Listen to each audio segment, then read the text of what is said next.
GFY TV Kannada news ಪ್ರಧಾನ ಸಂಪಾದಕರು ಗಂಗಾಧರ್ ಶಿರ್ಗಾವಿ.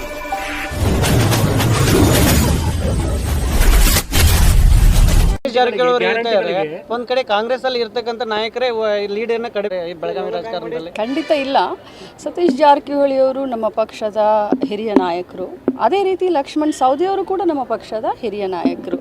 ನಾನು ಇವರು ಇಬ್ಬರಿಗೂ ಕೂಡ ಬೆಳಗಾವದಲ್ಲೂ ಹೇಳಿದ್ದೀನಿ, ವೈಯಕ್ತಿಕವಾಗಿ ಅವ್ರಿಗೆ ಭೇಟಿಯಾದಾಗಲೂ ಹೇಳಿದ್ದೀನಿ, ಇದು ಪಕ್ಷದ ಆಂತರಿಕ ವಿಚಾರ, ನೀವು ಈ ರೀತಿ ಓಪನ್ ಆಗಿ ಮಾತಾಡೋದು ಬೇಡ, ಇಬ್ಬರು ಕೂತ್ಕೊಂಡು ಚರ್ಚೆ ಮಾಡ್ಕೊಂಡು ಬಗೆಹರಿಸಿ.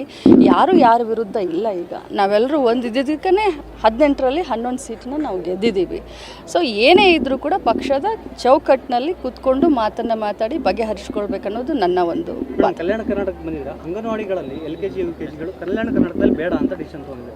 ಅದೇ ಏನಾಯ್ತು ಮೇಡಮ್? ಬೇಡ ಅಂತ ಡಿಸಿಷನ್ ತಗೊಂಡಿಲ್ಲ ಬ್ರದರ್. ಶಿಕ್ಷಣ ಇಲಾಖೆ ಮತ್ತು ಮಹಿಳಾ ಮತ್ತು ಮಕ್ಕಳ ಅಭಿವೃದ್ಧಿ ಇಲಾಖೆ ಏನಾಗಿದೆ ಅಂತಂದರೆ, ಇದು ಗುಣಮಟ್ಟದ ಶಿಕ್ಷಣದ ಜೊತೆಗೆ ಗುಣಮಟ್ಟದ ಆಹಾರ ಎರಡು ಕಾಂಬಿನೇಷನ್ ಆಗಿರಬೇಕು. ಯಾಕಂತಂದರೆ ಸದೃಢ ಮಕ್ಕಳು ನಮ್ಮ ದೇಶದ, ನಮ್ಮ ಸಮಾಜದ ಒಂದು ಭವಿಷ್ಯ ಇರುವಂಥ ಸಂದರ್ಭದಲ್ಲಿ ಕಲ್ಯಾಣ ಕರ್ನಾಟಕದಲ್ಲಿ ಸುಮಾರು 2000ಕ್ಕಿಂತ ಜಾಸ್ತಿ ಈಗಾಗಲೇ ಈ ಒಂದು LKG UKGಗಳಿಗೆ ಕಲ್ಯಾಣ ಕರ್ನಾಟಕ ಭಾಗದ ಎಲ್ಲ ಮಂತ್ರಿಗಳಾಗಲಿ, ಶಾಸಕರಾಗಲಿ, ಅಥವಾ ಚೇರ್ಮನ್ ಆಗಲಿ, ಅಥವಾ ಶಿಕ್ಷಣ ಇಲಾಖೆಯವರು ಈಗಾಗಲೇ ಹಸಿರು ನಿಶಾನೆಯನ್ನು ಕೊಟ್ಟಿದ್ದಾರೆ.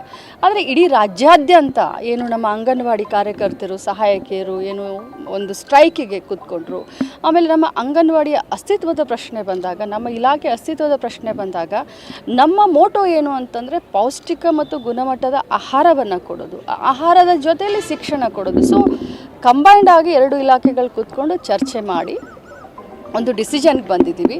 ತಜ್ಞರ ಸಮಿತಿಯನ್ನು ನೇಮಕ ಮಾಡಿದ್ದಾರೆ.